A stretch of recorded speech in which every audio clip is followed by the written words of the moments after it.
അധ്വാനം എന്നുള്ള വാക്കിനെ വഴി നടക്കുക എന്നാണ് വാക്കിൻ്റെ അർത്ഥം. ഈ വഴി നടക്കുന്നത് പണ്ട് വലിയ അധ്വാനമുള്ള കാര്യമായിരുന്നു. അതുകൊണ്ടാണ് അധ്വാനത്തിന് അധ്വാനം എന്ന് പേര് വരാൻ കാര്യം.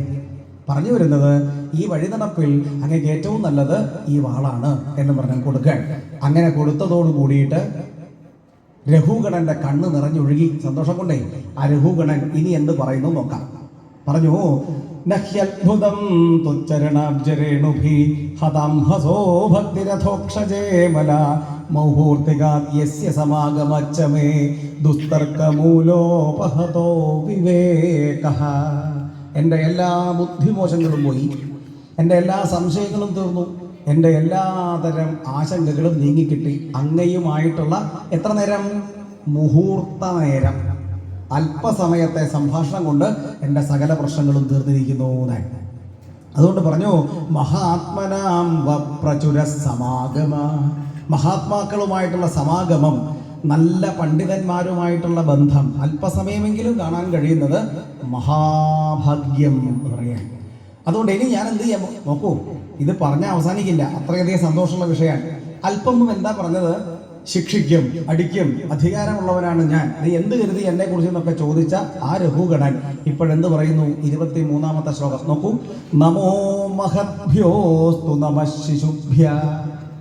ലോകത്തിലുള്ള എല്ലാ ശിശുക്കൾക്കും നമസ്കാരം, ലോകത്തിലുള്ള എല്ലാ യുവാക്കൾക്കും നമസ്കാരം, ലോകത്തിലുള്ള എല്ലാ മുതിർന്നവർക്കും നമസ്കാരം. കാര്യം, ലോകത്ത് പണ്ഡിതന്മാര് ഏത് രൂപത്തിൽ എങ്ങനെ വരുമെന്ന് പറയാൻ കഴിയില്ല. മനസ്സിലാവുമോ? ശരീരം നോക്കിയിട്ട് പണ്ഡിതനെ മനസ്സിലാക്കാൻ പറ്റുമോ? നിറം നോക്കിയിട്ട്, ഉയരം നോക്കിയിട്ട് പാണ്ഡിത്യം നിശ്ചയിക്കാൻ പറ്റുമോ? പറ്റില്ല. എങ്ങനെയാ ഒരാളെ മനസ്സിലാക്കാൻ സാധിക്കുക? അദ്ദേഹം വാ തുറന്നാൽ മനസ്സിലാവും അദ്ദേഹത്തിന്റെ പാണ്ഡിത്യം എന്താണെന്ന് മനസ്സിലാവും.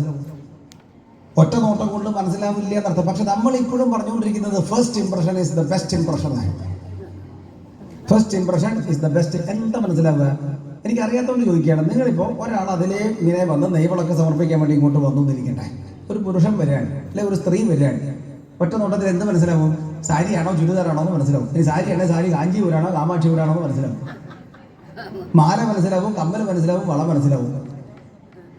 ഒന്നുകൂടി അടുത്ത് പോയി നോക്കിയാൽ റോൾഡ് ഗോൾഡ് ആണോ ശരിക്കുള്ള സ്വർണ്ണം തന്നെയാണോ, ഇതൊക്കെ അല്ലാണ്ട് എന്താ മനസ്സിലാവും? അയാൾ SLC പാസ്സായതാണോ, +2 പാസ്സായിട്ടുണ്ടോ, ഭാഗവതം അറിയാമോ, പറ്റിക്കുമോ, വിശ്വസിക്കാൻ കൊള്ളാമോ, എന്തെങ്കിലും അറിയാൻ പറ്റുമോ? അതുകൊണ്ടാണ് നമ്മൾ എപ്പോഴും എന്ത് പറയാ, സത്സംഗം. അടുത്തേക്ക് പോണ്ട, ദൂരെ എവിടെയെങ്കിലും ഇരുന്നാൽ മതി, കേട്ടാ മതി. അടുത്തേക്ക് പോകേണ്ട ഒരു കാര്യമില്ല, ദൂരെ ഇരുന്ന് കേൾക്കാം. നല്ലോണം വിശ്വസിക്കാനാവും എന്ന് കണ്ടാൽ എന്നാലും അടുത്തേക്ക് പോകേണ്ട ആവശ്യമില്ല. എന്തിനടുത്തേക്ക് പോകേണ്ട ആവശ്യം? അടുത്തേക്ക് പോകേണ്ട